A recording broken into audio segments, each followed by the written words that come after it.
Hey guys, I'm Mike, and I hope you're prepared for an unforgettable luncheon. If you've been paying attention to the weirder wilds of the internet lately, you've probably seen your fair share of Simpson memes. Steamed hams, patented Skinner burgers. In the 29 years since the show debuted, it's changed the way we watch TV, the way we interact as fans, and it even changed how we talk. Eat my shorts, Shelbyville! Eat my shorts! Yes, eat all of our shirts! And Simpson memes are just the next evolution in the way we experience the classic show. How many times can I watch that shot of the dud and still be amused by it? Probably 2,000 or 3,000 maybe. But after the 3,000th time, I need to mix it up a little bit, and that's what people are doing. That's Bill Oakley. He and his partner Josh Weinstein were fans, turned writers, turned showrunners. Yeah, it's good. And the two were behind some of the most iconic Simpsons moments, including steamed hams. With Bill's help, we'll dive into the origin of the delightfully devilish scene and shed some light on why the show is such fertile ground for memes in the first place. He told us his favorites too, so stay tuned for that. This steamed hams thing is out of control. People are going nuts with it. But first, I hope you're ready for some mouth-watering hamburgers. I thought we were having steamed clams. Oh no, I said steamed hams, but it's a YouTube explainer. Before The Simpsons, most sitcoms existed in their own little bubble. They didn't really talk about the rest of pop culture, and they definitely didn't have cable. You didn't see a lot of parodies or direct references to other entertainment unless a cheesy guest star was just popping in. Billy Corgan smashing pumpkins. Homer Simpson smiling politely. That kind of humor was still mostly relegated to magazines, which had a huge impact on the Harvard Lampoon alums in the original Simpsons writers' room.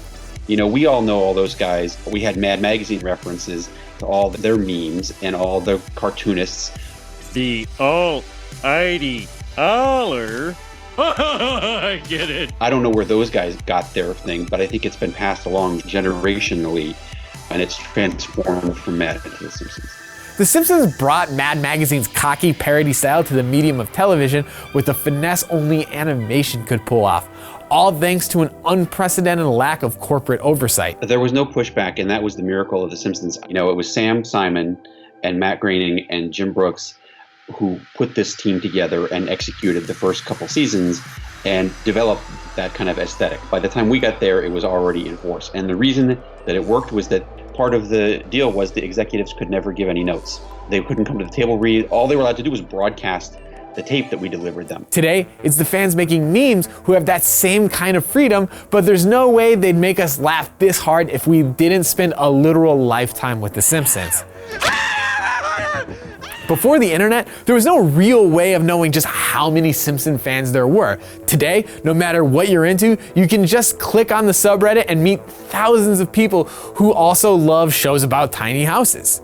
But back then, it was a lot more difficult. I mean, it's hard to say what the fan scene even was, because without the internet, was there a fan scene at all? I mean, there obviously were fans. They didn't congregate. I mean, maybe you'd run into some other Simpsons, you go to a comic book convention, and it really wasn't until the internet took off in a big way, which was after I left the show, that the fans all came together, or the fans all realized how many of them there were. But until the advent of social media, I don't think people were aware how many of them there were out there. By the 2000s, the Simpsons fandom had congregated into some pretty huge communities, and a lot of people spent their formative years there. You know, we'd be the #1 show on people under 18. We'd be the #3 show, people under 34, and then nobody over 34 watched. As a generation of Simpson fans grew up, their obsession with the show spilled out into the real world, using Simpson quotes at the slightest opportunity, and literally adding new words to our language. Seriously, open up a Google Doc and type in "embiggened."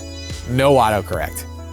You know, there was always that one weird dude that you knew who was always quoting Simpsons, but now all the weird dudes know that there's 10 million other weird dudes like them all around the world, so they're embiggened and emboldened. And I think that, for lack of a better term, the worldwide community of Simpsons fans has solidified.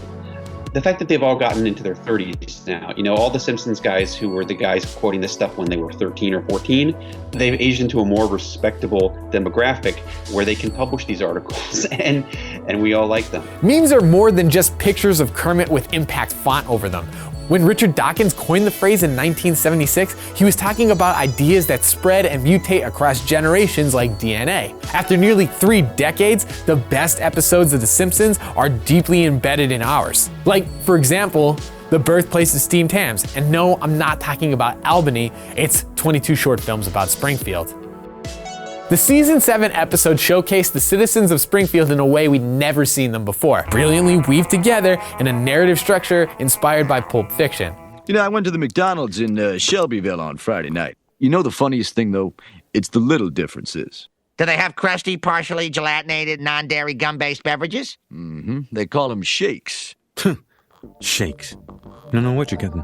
If you remember the episode The Front, where Grandpa writes Itchy and Scratchy episodes, at the very end was this little thing called The Adventures of Ned Flanders. Hens love roosters, geese love ganders, everyone else loves Ned Flanders. And we thought that was so funny. And the whole reason that we were there when they were doing that, because the episode was so short, because Mike and Al would cut the episodes down. They'd cut them really tight.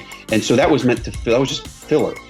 Oh, gilly-donkily-doo. That never happened with Josh and my episodes. They were always long, every single one of them, and they had to be trimmed down to the bone. So right around that time, Pulp Fiction had come out. And we were like, what if we just did a whole episode of those things? And we did it. And again, there was nobody there to stop us. The episode was the perfect excuse for writers to have fun and flesh out their most beloved B-list residents of Springfield. And Bill jumped at the chance to grill up the perfect sketch for his favorite character. Superintendent Chalmers, welcome. Chalmers had this really specific thing where he would indulge, like, for a minute or two, he would kind of believe the lie, or he would ask probing questions, but then he would give up. Like, he just didn't care enough. And I thought that was hilarious. And so I wanted to write one where it was just that thing over and over and over again. The lies getting more and more preposterous. Yes, and you call them steamed hams despite the fact they are obviously grilled. He asks a question or two, but then moves on, which is what happens at the end. It'd be, good Lord, what is happening in there? Aurora Borealis? Aurora Borealis. At this time of year, at this time of day, in this part of the country, localized entirely within your kitchen. Yes. He apparently is, at least for a moment, believes that it's Aurora Borealis. He doesn't mind when Seymour says he can't see it. That he'll indulge somebody's lie for a question or two, but then just like, he doesn't care. He knows everybody in this town is crazy, and he's developed a system of how he can get by, which is just don't ask too many questions. Seymour, why is that student lying unconscious on the floor? Well, in many cases, the floor is the best. Oh, look! Chalmers is a subversion of one of Oakley's favorite sitcom tropes, the only sane man in town. It's a similar device used for another annoyingly rational character who made a big splash during Oakley and Weinstein's time as showrunners. There is a parallel in that Frank Grimes wouldn't let up. You idiot! You nearly drank a beaker full of sulfuric acid. The difference between Chalmers is that Chalmers is able to live in Springfield and succeed because he knows not to ask too many questions. Whereas Frank just wouldn't let it go. He wouldn't let it go. Can't stand it any longer. This whole plant is insane! Insane, I tell you! And he died. Steamed Hams is the perfect 2 minutes and 40 seconds of comedy. It takes everything we've learned over the years about these two characters and the way they interact with each other, then places them in an escalating scenario that expertly pushes the comic potential of their relationship right up to the limit. Oh, that was wonderful. Yes, I should be. Good Lord, what is happening in there? It should have been an instant classic, but it took people a little while to warm up. I had no idea for about 15 straight years after we did it that anybody liked it but 6 Simpsons writers. Certainly I had no idea. It just in the past year, it's taken off to this crazy extent. 22 years later, fans have more than come around on Steamed Hams, to the point where they're dedicating countless hours to remixing, translating, and recontextualizing the scene in light of the massive impact of the show. All to make some delicious, obviously grilled, memed hams. You'll never see it come down. Today, it seems like Simpson memes are one step away from becoming Skynet. You can log on to Frinkiac right now, search for literally any Simpson quote ever, and have a handy shareable GIF in seconds. I even have a couple of them that I keep on my desktop for quick references, to things like, don't you ever get tired of being wrong all the time? Don't you ever get tired of being wrong all the time? Which I really like to send to political figures. It's an extremely slick database, but off in the wild west of the weird internet, they've developed a different kind of Simpsons culture. Many of these things are super absurd in kind of almost like kind of a Dadaist way, that it almost seems like some kind of modern art, which makes me feel classy to watch. In image form, it's lovingly referred to as Simpsons Shitposting. And the memes make the most of the imperfect 90s animation and glitchy VHS aesthetic we all remember from our stacked tapes of syndicated episodes. That makes it funny too sometimes, the homemadness of it. But sometimes they're really sophisticated and slick too, which is also can be good. As for video, Simpson Memes grew out of the vibrant YouTube poop scene and added its brash, extremely self-referential style to the show's own. You and me, baby, ain't nothing but mammals. Stay the hell away from me. Because from now on, we're enemies. Steamed Hams might have the spotlight now, but even though it's his baby, it's still not Oakley's favorite. As much as I love the Steamed Hams thing, I love those, but they don't make me laugh as much as the dud, which makes me laugh like an idiot. Especially that cut of 30 different ones, that super cut of the dud stuff. Oh my God, that was the funniest thing I've seen in years. Well, Seymour, I made it. Even with your bullshit direction. When you edit the Steamed Hams video, it's tough. It's tougher. It requires a lot more skill than it does to modify the dud. I still think the dud is a little funnier than Steamed Hams, even though I wrote Steamed Hams. Hey, we love the dud too, but as far as the internet is concerned, the mystery date is over. Steamed Hams have been at the top of the menu for months. The first Steamed Hams thing where I was like, wow, this is taken off, was that Australian grocery store thing. And at that point, I was like, this is out of control. This Steamed Hams thing is out of control. People are going nuts with it. Fuck's sake. Me roast is buggered. Creators around the world have chopped and screwed the original scene in some absolutely brilliant ways, and just like the rest of the internet, Oakley has his favorites too. I like the one that is translated into Chinese and back. Oh fart. My barbecue was ruined. I don't know Metal Gear Solid, but from what I have seen, that one is the best one. Superintendent Chalmers, welcome. I hope you're prepared for an unforgettable luncheon. I gather that people who are familiar with Metal Gear Solid think that one is genius, and even me not knowing it agree that it's genius. When people tamper with the video, it gets a little weird. Although I like the Pulp Fiction one that I think somebody put up last week. You know, these hamburgers are quite similar to the ones they have at Big Kahuna Burger. Oh no, patented Skinner Burgers, old family recipe. The genius of The Simpsons was in its mass appeal. It was something everyone could relate to. It's just modern America.